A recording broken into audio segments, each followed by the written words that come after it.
Merhaba arkadaşlar, sevgili ve değerli izleyiciler, kanalımıza hoş geldiniz. Bugün sizlere Demet Özdemir'in birbirinden özel ve güzel fotolarla karşınızdayız. Birçok projelerde yer alan ve tatil fotolarını paylaşan Demet Özdemir'in yeni özel görüntülerini sizlere takdim ediyoruz.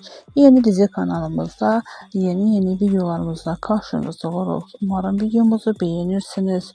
Videomuzu beğendiyseniz like düğmesini basmağı ve abone olmağı unutmayın. Hoşça kalın arkadaşlar. Bizden bu kadar.